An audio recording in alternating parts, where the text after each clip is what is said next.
Boa noite, muito boa noite a todos os amigos. Está na moda dizer a todos e a todas, né? Eu sou antigo, eu sempre disse a todos. Vamos começar mais um Reflexões Psiquiátricas. Flora, muito bem-vinda. Vamos começar mais um Reflexões Psiquiátricas. Hoje falando com o professor Wilson Gomes, um emérito professor baiano, que está incumbido de nos fazer entender o quase impossível de ser entendido. Adriana, boa noite. Mônica, boa noite. Valéria, boa noite. Então, estamos esperando o professor Wilson Gomes, que não se furtará a vir conversar com a gente, mesmo que seja para explicar o inexplicável. Suzy, boa noite. Marcinha, querida, boa noite. Então, estamos esperando o professor Wilson Gomes. Boa noite, Cacau. Como eu dizia, nós estamos esperando o professor Wilson para explicar o inexplicável. Eu estou estreando hoje aqui, olha que bonita caneca que eu ganhei. Eu vou continuar no consultório, não vou me transformar em nada diferente disso. Chegou, professor. Opa, cadê o homem aqui? Pronto. Vamos ver aqui.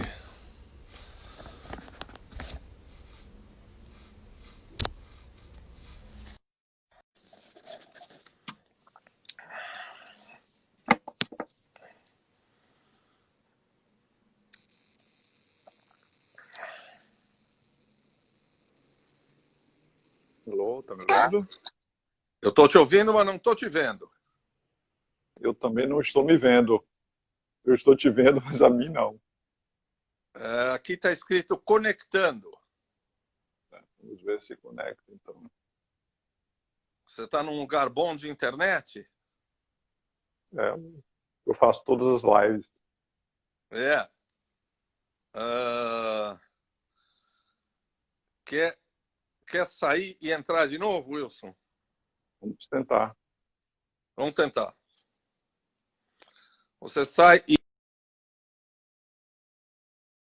cancelar aqui e você entra.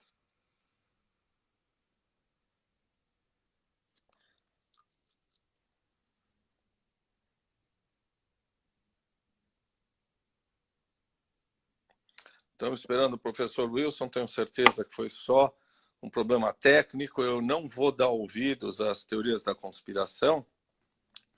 Então, daqui a pouquinho, o professor Wilson estará aqui tentando explicar o inexplicável. Vamos lá agora, vamos lá novamente. Cá está.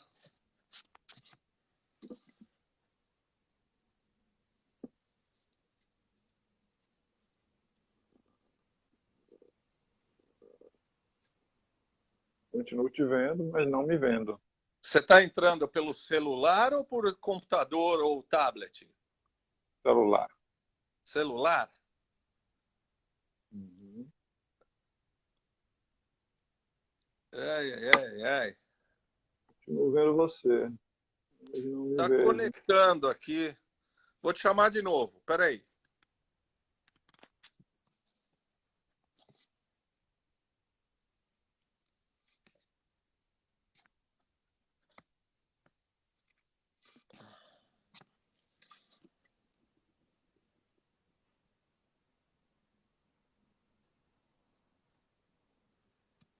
Agora Opa! eu tô me vendo. Tudo certo? Fez-se o milagre, mas você está paradinho, você está congelado. Realmente. Não, mas estamos no meio do caminho. Daqui a pouquinho sai, né? Uma hora dá certo. Eu estou te ouvindo, mas eu acho que você está congelado aí. Não sei se é alguma coisa de internet. Se você quiser colocar no 3G ou no 4G.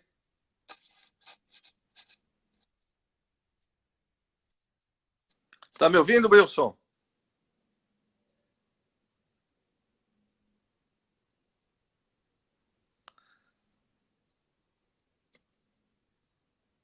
Conexão de internet. Opa! Deu certo dessa vez? Todos os deuses da Bahia estão nos ajudando agora. Finalmente. Professor Wilson Gomes, eu queria dizer a você, vou te chamar de você, me permita. Por favor. É uma grande honra, um grande prazer. Eu lhe agradeço imensamente a generosidade por estar aqui. Eu Alegria. vou ler aqui uma parte do seu currículo Lattes que é interminável. Eu estou aqui com um dossiê seu que não foi a BIM que fez, não. Foi a nossa amiga soteropolitana, Heloísa Magalhães, que me mandou aqui um mini dossiê seu. Você é professor titular de Teoria da Comunicação na Universidade Federal da Bahia. É pesquisador e orientador no programa de pós-graduação em Comunicação e Cultura Contemporâneas, na mesma universidade. Sem saber italiano, aprendendo italiano na marra, você foi para a Itália fazer filosofia e teologia na Universidade São Tomás de Aquino e Gregoriana de Roma. Tá certo até agora? Tá bom. Certo? Confere. Isso. Em 1998, você realizou o estágio pós-doutoral de cinema aqui na Universidade de São Paulo. Então, você tem inúmeros títulos, vários livros publicados, né? Você é um dos indivíduos mais sóbrios para falar do Brasil hoje. Você tem 38 mil seguidores no Facebook, no Twitter, que ficam esperando as suas alfinetadas. Não é assim? Você escreve, olha, e eu vou recomendar para todo mundo, no site da revista Cult e na própria revista Cult, ler algumas das coisas que o professor Wilson escreve, porque são brilhantes. Então, quem é madrinha aqui da nossa live também é a Deise Bregantini, da revista Cult, que nos colocou em contato. Eu vou agradecer a um outro grego, como eu, Francisco Petros, que me ajudou aqui numa série de perguntas. Vou te chamar de Wilson, tudo bem? Por favor. Tá. Olha, as pessoas estão esperando aqui para você explicar o inexplicável. O inexplicável é mais fácil, né? Hoje, para eu não me exaltar, eu vou fazer que nem o Kafka. Eu não vou falar o nome dele inteiro, só vou falar o senhor B. Tá bom? Então, me diga uma coisa. Como é que um ex-militar que quase foi expulso por ameaçar colocar bomba no exército, foi um deputado medíocre, como é que o senhor B virou um mito e chegou à presidência da República? Agora é mais fácil, porque a gente olha para trás e vê lá quais são as linhas que levaram até Bolsonaro, mas até 2018 era mais ou menos inacreditável que isso fosse possível, né? Agora, hoje, eu acho que mais serenamente, a gente via ali uma série de fatores que foram fundamentais para isso. Fatores de natureza variada, natureza tem a ver com as circunstâncias da vida das pessoas, crise econômica, questões sociais, de segurança pública, etc. As circunstâncias, digamos, como a crise do PT, a própria crise do PT, etc., são coisas, e coisas da política, né? Mentalidade, valores, etc. Por exemplo, eu acho que tem uma quadra de problemas principais, de problemas fundamentais, que foram muito importantes na decisão que as pessoas tomaram para escolher Bolsonaro, né? A quadra de problemas que eu falo são basicamente a antipolítica, né? Um forte sentimento antipolítica que desenvolveu desde 2013 no Brasil. As pessoas passaram, em geral no Brasil já tem um sentimento antipolítica muito forte. É natural que tenha um certo volume de sentimento antipolítica, é normal em qualquer ambiente, mas quando você perde a desconfiança completamente no sistema político, nos políticos e na instituição da política como tal, de fato chegamos a uma crise bastante grave aí. Com parte do sentimento antipolítico teve muitos contribuidores, o PT e a sua capacidade constante de se meter em encrenca, em escândalos, foi um desses. Mas também o lavajatismo, né? E a Lava Jato foi muito importante para gerar o sentimento antipolítico. Do mesmo jeito que a operação que a Lava Jato imita, que é aquela Mani Pulite, ou Tangentopoli, na Itália, foi importantíssimo para gerar esse sentimento antipolítico na Itália. De uma maneira, fez terra arrasada e permitiu o surgimento do sujeito que dizia que não era político, né? No caso do Cone por lá. Então, a antipolítica foi um elemento fundamental. Um outro elemento foi o antipetismo. O antipetismo e a antipolítica tem, assim, sob certos aspectos, eles são em paralelo. Onde há antipetismo, há antipolítica. Mas não necessariamente são as duas coisas. É preciso ter antipetismo para além disso. O antipetismo não é a posição, digamos assim, das pessoas que divergem do PT, que achavam que havia ciclos eleitorais demais vencidos pelo PT, que era hora de trocar por um outro partido, por várias razões, ou porque não gostava da política pública do PT, ou porque preferia outras coisas, porque isso é normal do jogo democrático, etc. Mas a partir ali de 2013, 2014, foi se forjando um sentimento público de que o PT, como dizia um amigo meu, devia ser varrido para o quinto dos infernos. O PT precisava ser eliminado da face da terra. E tem muitas razões para o antipetismo. Né? Razões assim, que não tem nada a ver com o PT, por exemplo, não tem culpa inserida nisso, como, por exemplo, o fato de ter ganhado 4 campanhas eleitorais presidenciais seguidas. Então, é claro que quando você vai ganhando, depois de um ciclo muito grande como esse, cadáveres ficam à beira do caminho, antigos companheiros te abandonam, e os adversários, pouco a pouco, desanimam, porque chega um ponto que não importa o que façam, perdem a eleição, né? Chamada síndrome de Aécio Neves. Né? Esperado, eu mereço ganhar essa eleição, eu tinha certeza que merecia, porque em algum momento o oráculo de Delfos disse para ele que ele iria virar presidente da República e mais uma vez foi retirado ali. Então havia isso também, e havia também essa capacidade enorme. O PT teve, acho que depois do segundo ano do governo Lula, o PT começa a se meter em escândalos, são ciclos depois de ciclos de escândalos políticos do PT.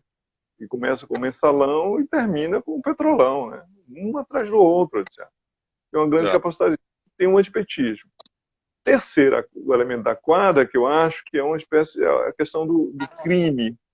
Não, chamar de segurança pública é sofisticar demais. Na verdade, é a sensação que as pessoas têm de que havia o crime por toda parte, a situação de insegurança, a violência urbana enorme, etc.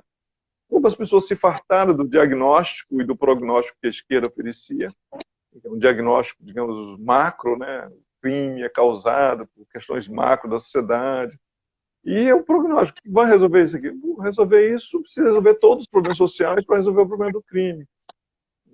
O Bolsonaro surge de um grupo que oferece uma solução imediata. É um diagnóstico curto, né?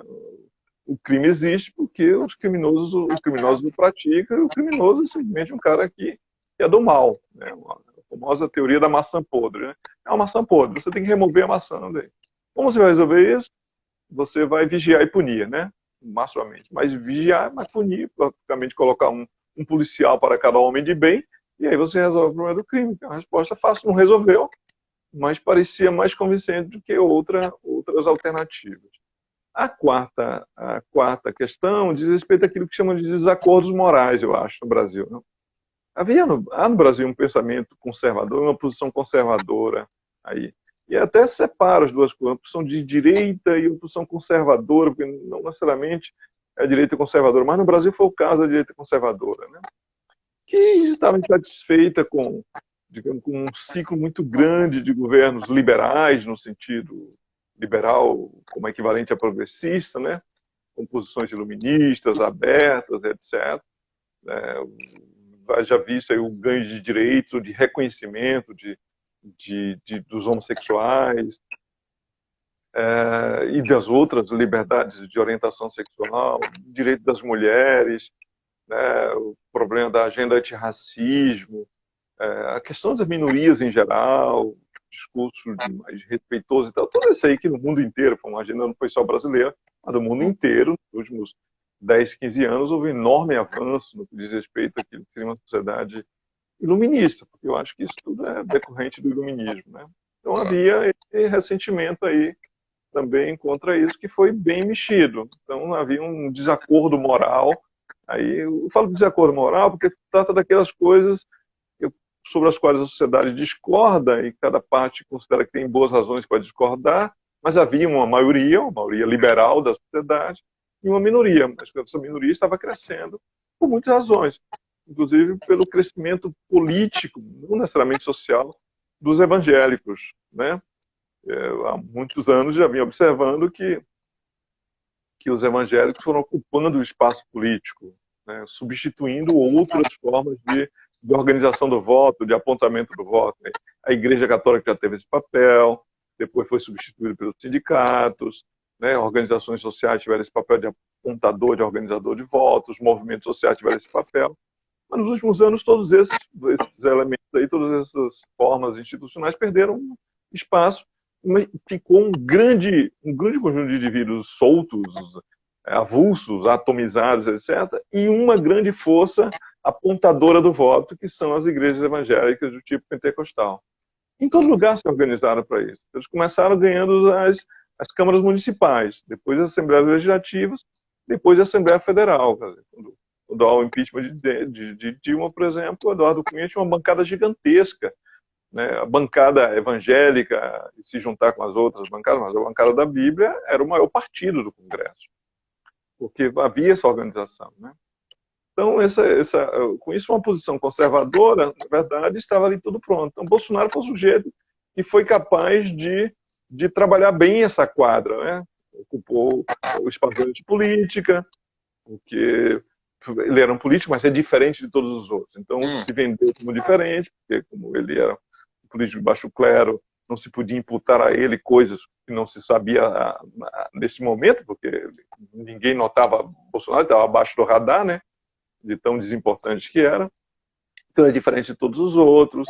Havia uma valorização naquele momento da chamada autenticidade, que consiste no cara dizer o que pensa, não ter peias, não ter limites, passar por cima. Então, valorização da autenticidade, ele valorizou muito isso aí. O antipetismo ele surfou porque ele tradicionalmente era um sujeito que enfrentava e peitava o PT, né? Ele peitava todo mundo da esquerda, etc. Porque a agenda dele é a agenda do confronto, né? De bater. As pessoas hoje parecem surpreendidas com isso, mas sempre foi desse jeito. É o confronto aquilo que o constitui. Com relação às outras, a agenda do crime, da mesma maneira. Como ele vinha de uma base militar, e hoje nós sabemos miliciana, né? Então tinha um conjunto de pessoas armadas que sempre gostaram de Bolsonaro, que ele defendia corporativamente esse grupo.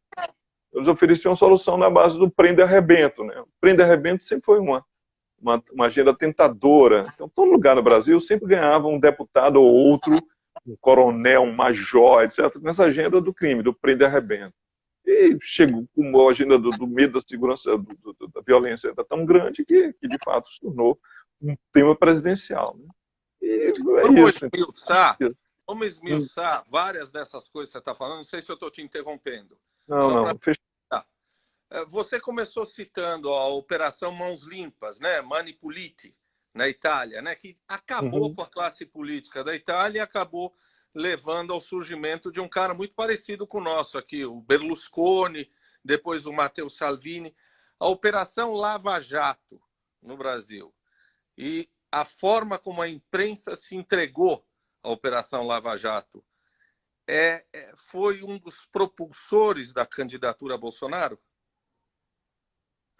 Quer dizer, foi. Quer dizer, claro, muita gente poderia se beneficiar daquilo. Tanto assim que os próprios lavajatistas e o próprio Moro não achava que Bolsonaro fosse o beneficiário daquilo, né, daquela posição.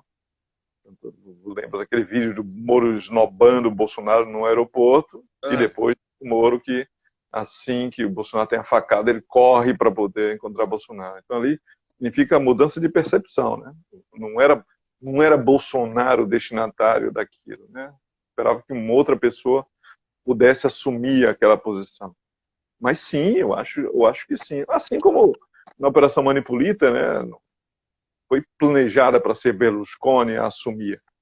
Né, eu acho o contrário. Inclusive, tem uma diferença entre a Manipulita e a Lava Jato, que a Manipulita as pessoas eram de centro-direita ali, aquele conjunto dos procuradores e dos juízes que estavam liderando a Manipulita. Tanto assim que o Di Pietro depois entra no partido, foi ministro do governo de esquerda e tudo mais, né? Até fez carreira política de esquerda. Por isso que a Manipulita atinge todo mundo do espectro político. Mas a Lava Jato, não, a Lava Jato é uma operação de gente conservadora, curitibana, que é o Alasca do Brasil, né? E que com uma posição pastores, ou gente que queria ser pastor, todo mundo faz parte ali de uma igreja no Baqueri, e que tinha uma posição conservadora. Portanto, eles foram, de fato, muito mais enviesados do que o pessoal de Manipulita. Manipulita atingiu a democracia cristã e atingiu o partido, não sei, socialista ou comunista, né? Dos dois. Um sobreviveu, o outro não sobreviveu nesse caso. Enquanto que aqui não, foi de negócio. Mas, de qualquer maneira, não se planejava que quem sempre fosse ficar com o trono de ferro fosse Berlusconi, nem fosse Bolsonaro. O problema é que quando você faz terra arrasada, e no nível de terra arrasada que foi feito, tanto lá quanto cá, né, porque você tem que ver Lava Jato mais impeachment, né? No caso lá, o Manipulita teve coisas mais dramáticas, mas foi mais curto, né, que chegou ao ponto de suicídio de empresários, suicídio de político e tal. E cenas como o pessoal jogando moedas em Bettino Craxi, por exemplo, na rua e tal. Os italianos, você sabe, os brasileiros são dramáticos, os italianos são trágicos, né? Mais excessivo.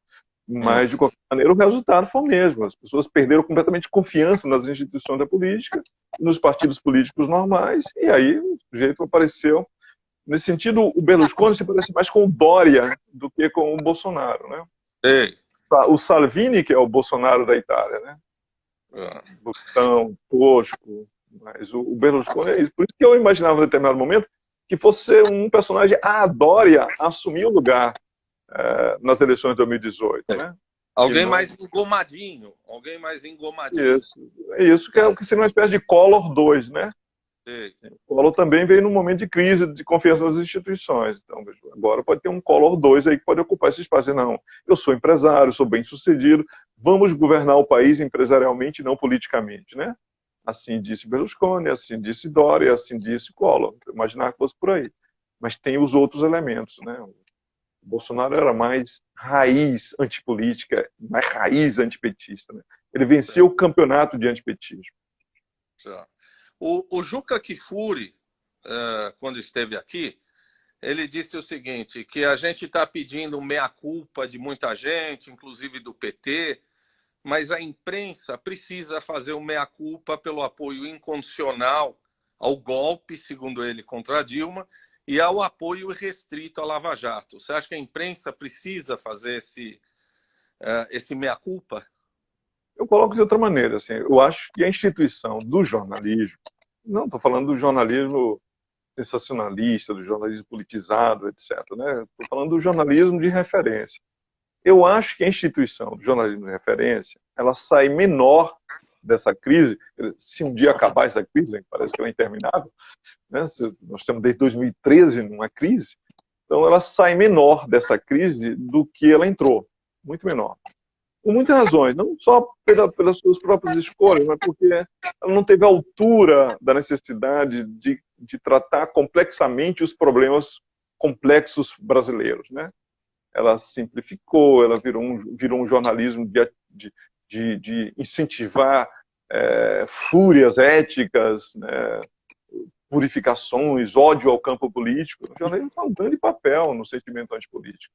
Então ela imaginou que, junto com o sentimento antipolítico, fosse produzir um sentimento antijornalístico, né, que veio junto. Quer dizer, houve uma degradação recíproca, o jornalismo degradando a política, e a política degrada o jornalismo em seguida como resultado disso, né? O político, essa onda de todos os fake news decorre também da desconfiança sobre esse papel, que o jornalismo não é capaz de fazer esse papel de mediador confiável, etc.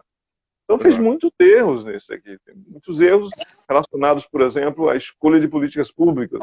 O jornalismo brasileiro, o jornalismo de referência, tem essa mania de ter o chamado a minha política pública predileta, e aí passa por cima de tudo, inclusive dos fatos, aí isenção não existe mais, a apresentação de vários pontos de vista não existe mais, etc. Né? Quando toma essas decisões, é isso. Ou a tentação regicida. O jornalismo de referência brasileiro é regicida, adora a ideia de matar um rei. E não importa nesse caso, né? Se depois de Dilma tivesse morrido o Temer, estaria ótimo, seria perfeito, porque a Rede Globo colocaria 2 troféus, entendeu, na sala de Bonner sem nenhum problema. Porque o importante é mostrar que o jornalismo é independente, e a prova da independência é justamente não ser regicida, né? Isso é muito importante. Há muitas coisas que são características desse tipo de jornalismo, são muito complicadas. A avaliação do impeachment, né? Quer dizer, a banalização de alguma maneira do impeachment, no sentido de que o impeachment foi desenhado para ser uma espécie de botão de emergência da democracia, mas foi uma forma de fazer um terceiro turno eleitoral, né? De dar uma chance a quem perdeu a eleição de ganhar depois no tapetão, por exemplo. Então, são coisas muito complicadas com relação ao próprio jornalismo. Mas agora eu acho que é uma mudança recente isso, né? Até brincar essa semana que nessa briga de bolsonarismo e da Globo, eu torço muito pela briga. Até por uma razão simples, é que ela dure muito e que termine em óbito. Duplo? Não sei se duplo, mas o óbito do que me interessa, que é o fim desse tipo de regime, eu acho ótimo. Por quê?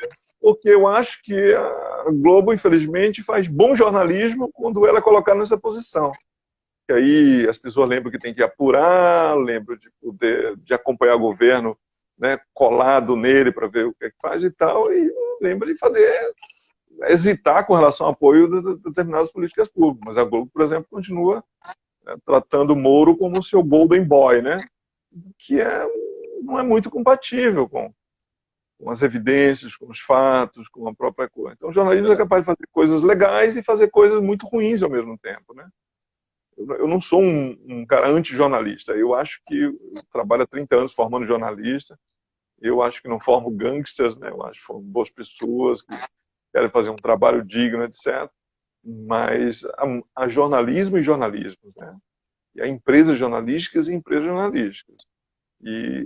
Elas estão em falta, estão devendo, eu acho, com relação ao cidadão. Tá. O nosso amigo grego, Francisco Petros, faz uma pergunta que vai em algo que o senhor já tocou, que você já tocou.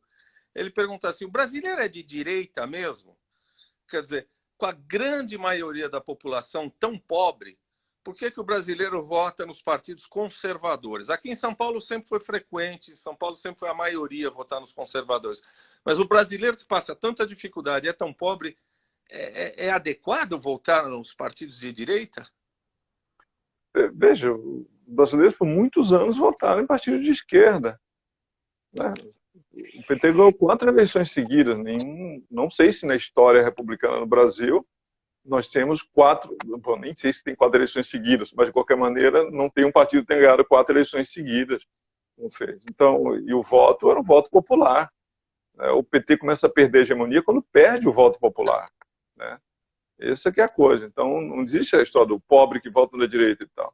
O pobre pode votar diferentemente de nós, de classe média, por exemplo, né? E pode ter boas razões para isso.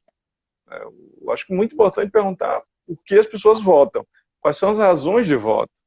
Né? Por que as pessoas trocaram, por exemplo, a agenda pelos direitos sociais, ou pela questão social, trocaram pela agenda contra a corrupção, por exemplo? O que tinha ali de interesse? Por que as pessoas trocaram isso? O que levou as pessoas a fazer isso? Eu acho que a melhor coisa em termos de ciência política é tentar entender por que as pessoas estão votando dessa maneira. Eu acho que as pessoas têm sempre razões de voto, mesmo que as razões de voto sejam diferentes das da gente, né? Mesmo que seja chocante. Mas você não acha que Bolsonaro trocou? Todo candidato tem um programa de governo. A gente pouco viu o programa de governo até agora. O discurso dele é sempre um discurso moralista. Anti-aborto, anti as minorias sexuais, anti-comunismo. O discurso é sempre um discurso moralista e não tem um programa de governo. Quer dizer, ele ganhou com esse discurso moralista? Ele ganhou, mas ele ganhou porque ele mexeu no imaginário das pessoas. Porque o Bolsonaro não ganhou nem só com o voto dos pobres, nem com o voto... Ele ganhou em todas as classes, né? Classe média que tinha mais relutância com relação a ele. Mas o topo e a base votou nele. E essa diferença. Homens e mulheres votaram nele. Teve voto, um número considerável, em todos os grupos sociais, né? Então, por que que ele ganhou? Mexeu alguma coisa no imaginário das pessoas. Eu acho que toda vez que é uma virada, digamos, de modelo, eu ia dizer de paradigma, mas essa palavra é chata, mas uma mudança, assim, as pessoas votavam no PSDB, de repente passaram a votar no PT, por exemplo. Houve uma virada ali, né? Uma agenda foi trocada por outra.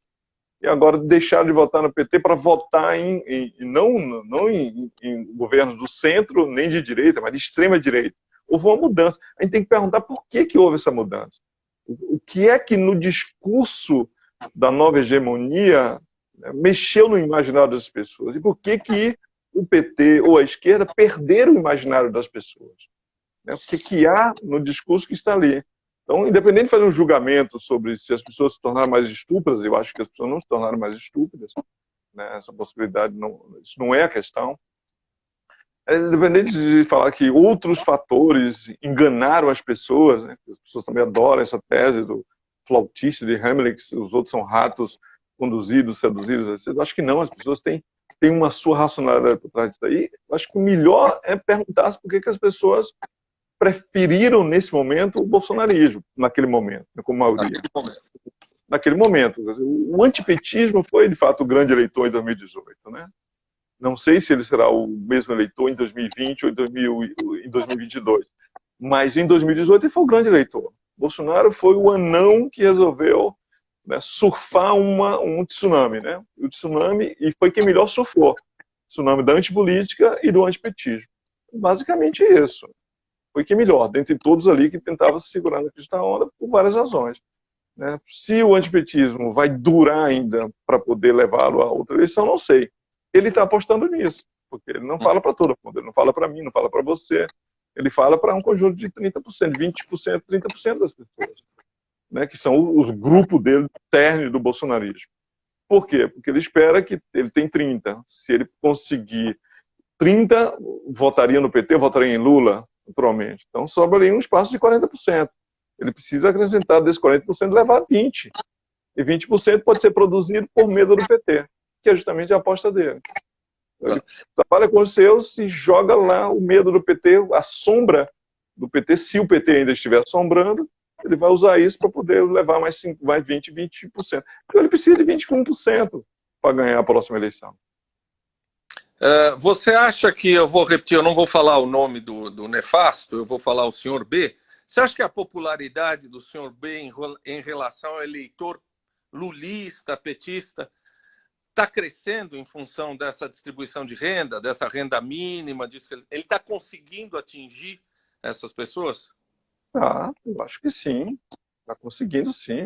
Uma brutalidade de dinheiro foi jogado no sistema aqui. O brasileiro vive numa situação muito precária. É um conjunto de pessoas que qualquer R$ 500 faz uma diferença enorme, né, no final de contas, na vida dessas pessoas.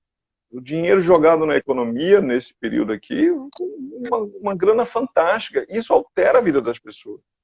Então, essa é uma razão de voto. As pessoas votam se sua vida melhora, por exemplo, é um bom critério, eu acho, para se escolher para votar, para além dos outros critérios. A classe média tem os seus. Eu não voto num sujeito que tem uma posição anti-humanista, tem uma posição fascista, etc. Ou o cara que vive ali vendendo o almoço para comprar o jantar, tem outro critério. E o critério dele é um critério justo. Ele precisa desse dinheiro para viver. A questão para Bolsonaro é que isso não é sustentável. Né? Não vai continuar. Não tem como continuar. E aí vamos ver. A pedra rola de volta para baixo. Vamos ver como é que funciona. Mas que grande parte da população brasileira é sensível a esse recurso e que, portanto, é óbvio para todo mundo hoje que uma parte do voto do Lula vinha do Bolsa Família, certamente dos programas sociais, vinha sim, tá claro, e é uma forma justa de tomar uma decisão política, na minha opinião, num país de quase miseráveis. Né? Você citou aí, a gente tem tido muitas discussões, aqui no Reflexões Psiquiátricas, mas muita gente pelo Brasil todo. O Bolsonaro, aliás, a gente discutiu Adorno, personalidade autoritária, discutimos um monte de coisa. Bolsonaro ele é fascista ou é nazista? Ele veste o terno do fascista ou do nazista? São coisas muito complexas para um cérebro bolsonarista entender tudo isso aí. Vamos desmarimentar. Ele é autoritário. né? Se lhe dessem os meios e a oportunidade, por exemplo, dar um golpe militar, ele daria. Se tivesse um jeito dele conseguir para se tornar presidente perpétuo aí por qualquer tipo de brutalidade política, ele faria. Ele só não o fez porque não teve meios e recursos para isso. Agora que ele desenhou uma coisa, não, Hitler e Mussolini eram pessoas muito inteligentes. Bolsonaro não é uma pessoa muito inteligente, ele é até instintivo, né? Ele tem uma inteligência instintiva daí para se colocar na posição, às vezes ocupar o espaço, mas ele não é. É muito para o bolsonarismo imaginar uma coisa sofisticada como o nazismo e como o fascismo para isso, né? Agora, que é um autocrata, isso é o que ele tem em comum. Que ele é um sujeito que não tem a menor noção de coisas como iluminismo, liberalismo, não tem. Ele não opera com esse conceito. Ele é um bruto autoritário. Né? Na verdade, é um sargentão. Basicamente isso que ele é. Entendeu? Não tem mais nada disso. É um sujeito estúpido. Então é óbvio que digamos, no autoritarismo dele, ele tem isso em comum com a personalidade autoritária. Sim, eu tive essa posição autoritária. Ele achava, inclusive, que podia governar com só ele. Né? Não havia os outros dois poderes da República. Ele não tem nem noção do que é a República. Não tem nem noção do que são três poderes da República. Não tem nem noção do que ele não pode legislar o que ele quiser. Né? Impor a lei que ele quer. Ele acha que é possível que alguém está tomando alguma coisa que seria dele por direito, por exemplo. Né? Então é isso. Não convém superestimar Bolsonaro, mas também não convém subestimar a tendência autoritária de Bolsonaro, na minha opinião. Tá. Tinha deixado aqui uma pergunta para você. Bom, num pronunciamento aí agora, 7 de setembro, o senhor B exaltou novamente o golpe de 64. Né? E aí ele começa, quando a sombra do comunismo nos ameaçou, e ele é um presidente que diz que tem compromisso com a soberania, com a democracia, com a liberdade. Professor Wilson, alguma vez o país foi de fato ameaçado pelo comunismo? E as atitudes do Bolsonaro são de fato comprometidas? Bolsonaro de novo, olha a desgraça que eu estou falando o nome do homem. Com a soberania, com a democracia, com a liberdade, ele tem esse compromisso? Bom, com relação à primeira parte, não importa se o Brasil foi ou não ameaçado pelo comunismo. Eu acho muito provável os historiadores não afiançariam isso. Mas eu sou um sujeito que trabalha em comunicação política. Em comunicação política, os fatos não interessam. Entendeu? O que interessa são as interpretações dos fatos. São as narrativas, as histórias. Aí, como diz um personagem de um seriado que eu vi essa semana, a história ganha dos fatos toda vez. Se confronta fatos e história, a história ganha. No meu ramo é isso. Eu brinco com meus alunos que o departamento de verdade abre somente entre 10 e meio-dia, no dia que o funcionário vai. Mas o departamento de impressão, né, de percepção pública, de narrativa, isso funciona 24 horas por dia, 7 dias por semana. O importante para o Bolsonaro é fazer essa narrativa colar. Quanto mais gente acreditar nisso, mais verdade ela é. Então, é muito importante para todo revisionista histórico da ditadura militar, e ele é um revisionista histórico da ditadura militar, de construir uma narrativa para substituir os fatos. E a narrativa era essa. Não foi um golpe, foi um ato de defesa da democracia. Que é a mesma narrativa dos golpistas de 64, que não chamavam de golpe. Eu sou da geração que não havia a palavra golpe, se chamava revolução. Né? Você deve lembrar disso. Na escola a gente aprendia sobre a Revolução de 64. O governo se chamava governo revolucionário. Né? Na reunião do AI-5, que decidiu o AI-5, lembra aí? Não, isso não pode ferir os ideais revolucionários. Era um comitê revolucionário, como se fossem bolcheviques, né? Os revolucionários franceses e tal, era assim que tinham autocompreensão. Então, essa narrativa é muito importante para acomodar consciências, para movimentar a massa e para se auto-justificar, né? Ninguém quer ser hoje, sobretudo, o violador da democracia. Não, foi tudo em nome da democracia. Democracia é igual amor de mãe, não se pode falar mal, mesmo você odeie democracia, você não tem a menor ideia do que seja, você despreze tudo aquilo que constituiu a democracia. Você não pode falar mal disso, né? Fazer um outro tipo de aposta. Então, nas narrativas se disputam, né, os corações e as mentes. Todo governo totalitário é revisionista do ponto de vista histórico, não é? ou quase todo, né? Aliás, todos os governos gostam de fazer revisões, quer dizer, gostam de contar a história à sua maneira, né? Cada um tem suas lendas e os seus mitos, né? O lulismo vai para sempre contar a lenda dos milhões de pessoas que foram retiradas da pobreza, né? Vai ser assim. Não vai contar naturalmente a história dos milhões de pessoas que o governo Dilma devolveu à pobreza. Isso não, isso vai ser cancelado. A gente vai ficar com essa outra. E pode ser verdade, né? Mas não importa. Esse mito, eles têm o direito de conduzir e de carregar. Depende de quantas pessoas acreditam nisso, de a verdade ou não e tal, é um outro departamento. O bolsonarismo também tem os seus próprios mitos. De que esse discurso que você está fazendo aí foi o discurso da posse dele também. Ele fez uma intervenção naquele momento que o povo brasileiro, salvar o povo brasileiro do comunismo e do politicamente correto. Que é uma junção, né, à la Bolsonaro, né, bem típica desse momento amalucado que nós vivemos. Né? Como é que você vincula, vira e mexe como médico, eu sou ofendido, tem gente que me xinga, porque continua falando da cloroquina, apesar de todos os estudos internacionais descartarem a sua utilidade. Como é que você vincula o bolsonarismo, se é que a gente pode falar de bolsonarismo tal qual falou de getulismo, de lulismo, sei lá, o bolsonarismo, como é que ele consegue ser exótico a ponto de se associar ao terraplanismo, à cloroquina, à negação do coronavírus? Como é que essas coisas tão exóticas cabem? Mas faz sentido, veja, se você pensar direitinho, essas coisas são bem coerentes. E não aconteceu só no Brasil, né? Em todo lugar onde houve esse avanço dessa nova direita, essa direita nova, digital, ela é curiosa, né? Velha nas ideias, mas é muito nova no modelo de ação e no modelo de funcionamento. Ela é completamente digital, ela é completamente 2.0, 3.0, assim, comparativamente às outras, uma outra direita que vinha de outro lugar, né, por exemplo.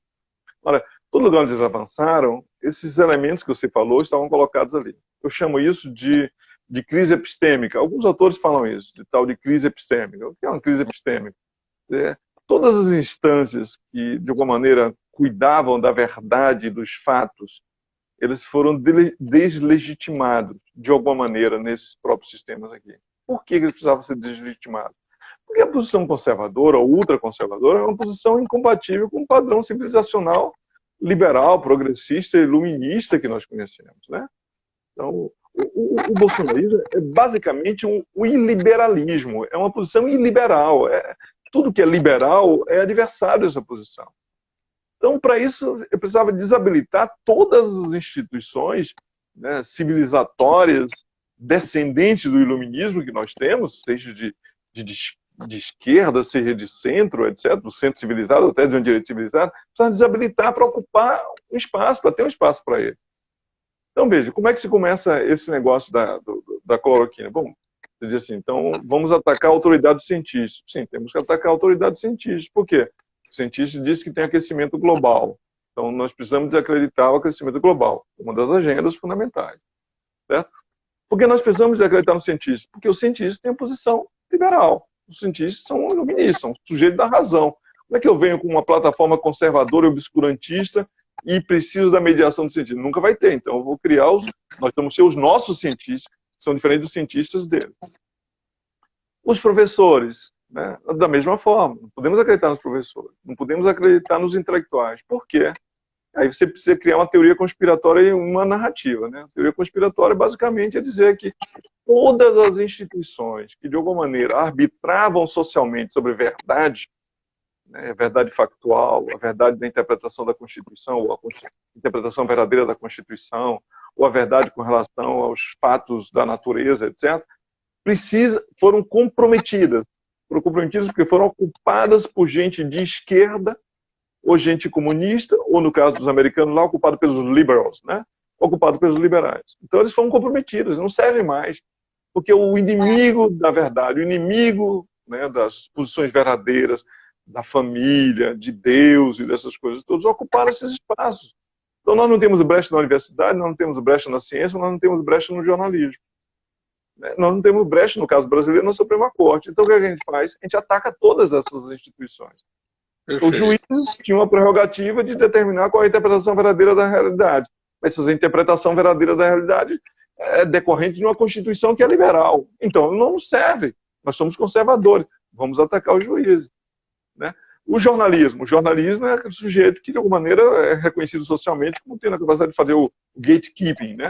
Ou seja, ele fica ali de porteiro dizendo assim, olha, sobre fatos nós dizemos quais são os fatos, que nós temos um mecanismo deontológico que é fundamental chamado apuração. Então nós apuramos, temos comportamentos e tal, e nós dizemos o fato.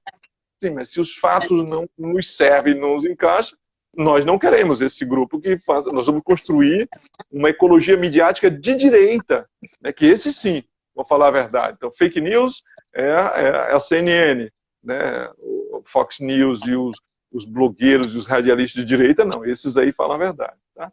Aí Ah, você, esse processo aí inclui os intelectuais, inclui os artistas, né, a arte é liberal, os artistas e tal, você vai incluindo todo mundo. Daqui a pouco você tem um paredão, você tem tudo aquilo que é a episteme ocidental, né? As autoridades que decidem sobre o que é fato, o que é verdade, etc. Intelectuais, professores, jornalistas, artistas, né? E juízes. Você tem que incluir todos, você os desvaloriza no conjunto. Os invalida no conjunto. Eles são nossos inimigos. E o que é que você coloca em lugar disso? Não vai criar uma outra autoridade epistêmica? De alguma maneira, sim, mas não do mesmo jeito. Porque agora não tem essa questão de valores universais. Que valor universal que tem? Está tudo comprometido. Cada um defende o seu próprio valor. Nós vamos defender os nossos valores. E quem defende os nossos valores? Os nossos próprios gurus. Então, é um identitarismo de direita, igual aos identitarismos de esquerda. Né? Tem um identitarismo de direita, que é essa nova direita que está aí, e que tem uma vinculação muito forte entre líder e liderado, o rebanho, o gado, como você queira chamar, etc.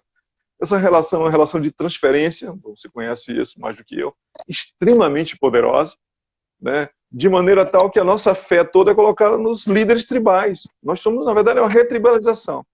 Nós temos uma fé nos líderes tribais. Então, a verdade agora é definida dessa maneira, não é mais a adequação entre a coisa e a palavra, né? Agora é a verdade, rei et intelecto. Agora é a verdade e a adequação entre os nossos valores e os nossos princípios e a descrição que alguém faz dos fatos. Se o relato dos fatos encaixa nos nossos princípios, então deve ser verdadeiro. Entendeu? ah, Se quem fala tem autoridade, é o chefe tribal, então tem que ser verdadeiro. Seja Bolsonaro, seja Olavão, seja um dos filhos de Bolsonaro, sei lá, quem quer que seja Trump, seja o cientista trumpista, seja a médica bolsonarista, as pessoas podem ser definidas assim, né? Então, esse sim tem o selo, né, de ser dos nossos, porque é identitário. E é o mesmo princípio do lugar de fala. Só tem lugar de fala, nós temos lugar de fala. Os outros são interditados. O privilégio epistêmico, para falar para nós, é nosso. Ninguém mais pode falar sobre isso. Nós só acreditamos nisso.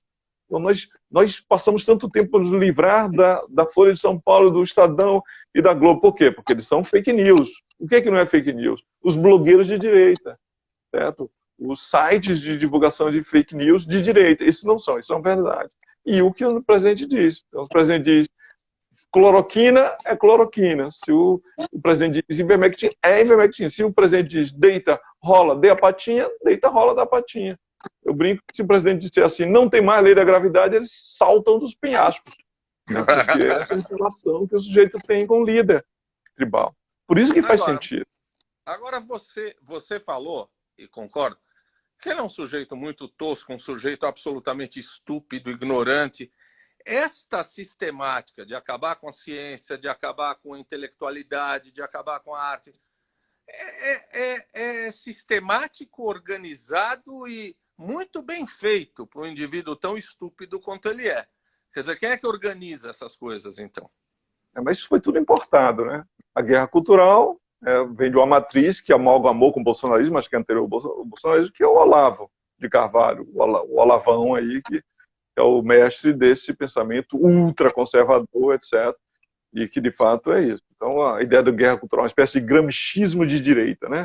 Vamos entrar na universidade, a cultura produz intelectuais orgânicos para a direita, para a esquerda. Então, nós agora vamos procurar ocupar todos esses espaços e ter intelectuais orgânicos de direita para produzir uma Weltanschauung, né? Uma visão de mundo de direita. Não é do Olavão, não é de Bolsonaro, é de Olavão, que é o guru dos filhos, especificamente, né?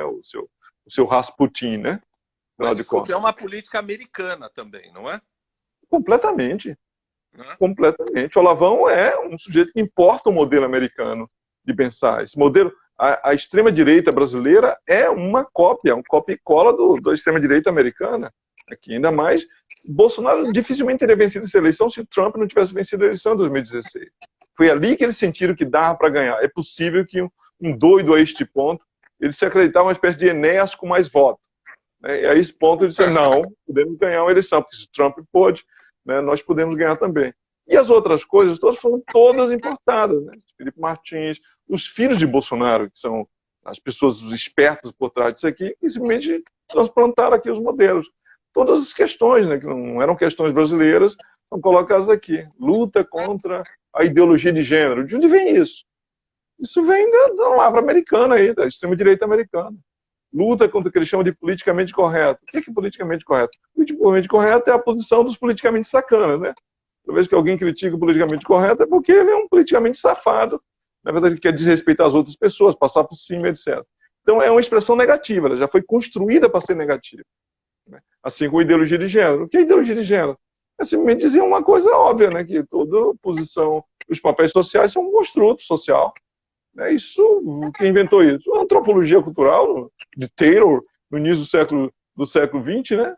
Já dizia, toda a antropologia cultural dizia isso, mas não é isso não. Vamos dizer agora que a ideologia de gênero dá um nome novo e pacote. Isso vem tudo do pensamento ultraconservador americano. É dali que vem, que foi importado. Ele simplesmente se encaixou no modelo. Entendeu? Eu lembro dos personagens à procura de um autor, do Pirandello. Estava tudo pronto. Eu precisava de alguém para vestir isso aqui. Eu digo sempre assim, olha, se Cunha não tivesse morrido politicamente, ele morreu para matar Dilma, hoje a gente não falaria de bolsonarismo, a gente falaria de cunhismo. Porque, inclusive, seria Cunha o champion, né, no sentido do campione latino aqui, né, o sujeito que representa uma causa. Seria ele, e não seria Bolsonaro. O bolsonarismo existiu antes de Bolsonaro, se chamando de bolsonarismo. Ele já teve flertando com Marco Feliciano, né, em um determinado momento. Depois parecia que o cara era Cunha, e Cunha, inclusive, seria um Bolsonaro melhor do que Bolsonaro. Porque Cunha, pelo menos, era um sujeito extremamente articulado no Congresso. Ele teria força, digamos assim, força parlamentar que Bolsonaro é tosco e não tem, por exemplo. Então, só o falecimento de Cunha, falecimento político, claro, né? Não desejamos o mal a Cunha.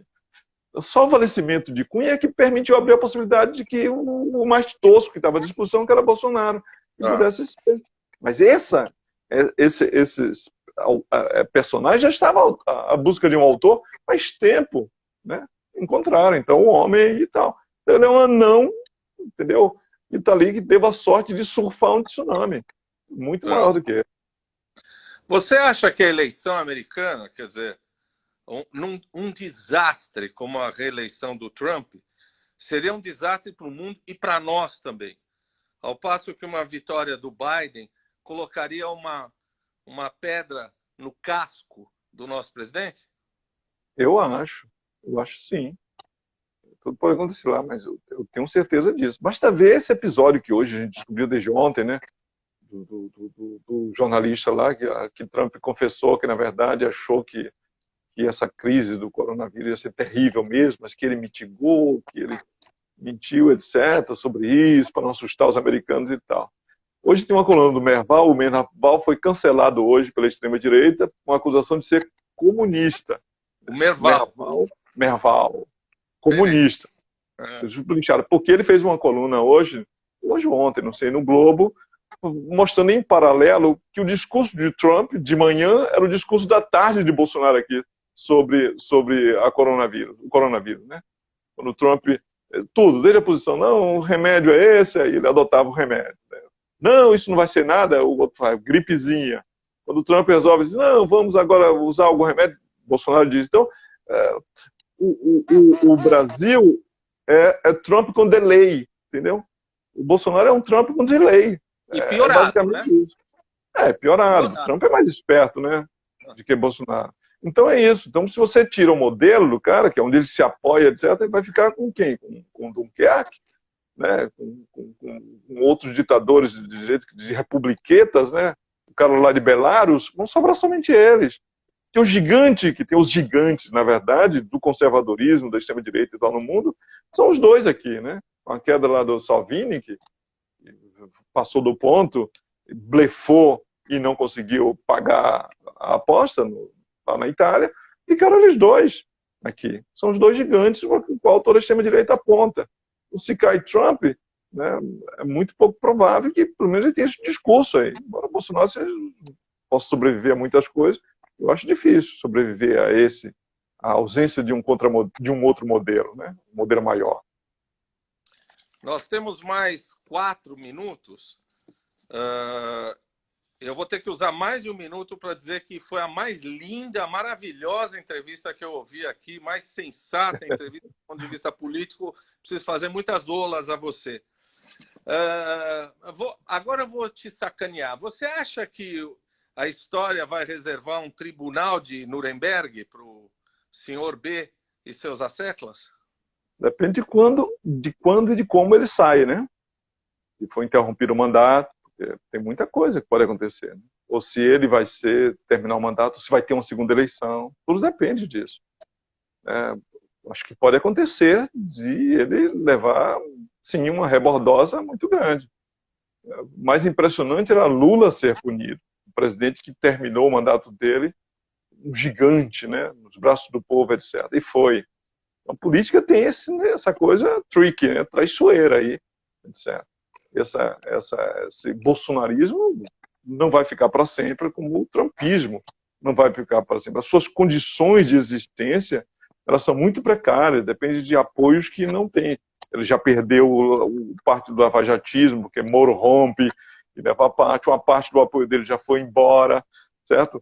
O Paulo Guedes está sendo frito aí, então a qualquer momento pode perder também os Faria Limers, né? De alguma maneira, esse capital paulista aí, que de alguma maneira cristianizou o Bolsonaro, né? Por medo de Lula, etc, etc, e trouxeram o Paulo Guedes. Então pode acontecer muita coisa. O Bolsonaro passou do ponto em muitas coisas, né? E quando se passa muito do ponto, pode vir uma rebordosa sim. Talvez uma razão mais porque eles estão atacadíssimos ao poder, né? Se ele pudesse, só deixaria o poder depois que, como é que chamou o filho mais novo? Renan Bolsonaro abandonasse. Isso lá mais ou menos em 2202, por aí, né? Eu pensei que só tivesse o Guinho, o Zezinho e o Luizinho. Tem um quarto? Tem um quarto, tem o sujeito lá, o pegador do Vivendas da Barra, né? Que namorou com a miliciana e avisou que ele pegou todas as moças lá da Barra e que o ministro da Cultura levou lá agora no Ministério para discutir games, né? Uma nova indústria de games e tal. Então, esse filho suspeitíssimo de Bolsonaro o sujeito que foi levado para isso. É isso. Professor Wilson, nós temos aí 1 minuto para terminar. Eu vou repetir, foi uma das coisas mais bonitas, mais esclarecedoras, mais lindas da sua entrevista. Se você me permite, vou abusar outras vezes de você. Quer falar alguma coisa em 30 ou 40 segundos para encerrar a nossa conversa? Não, estou satisfeito. Obrigado a você, obrigado ao seu público. Paciência. Um prazer estar aqui. Tá.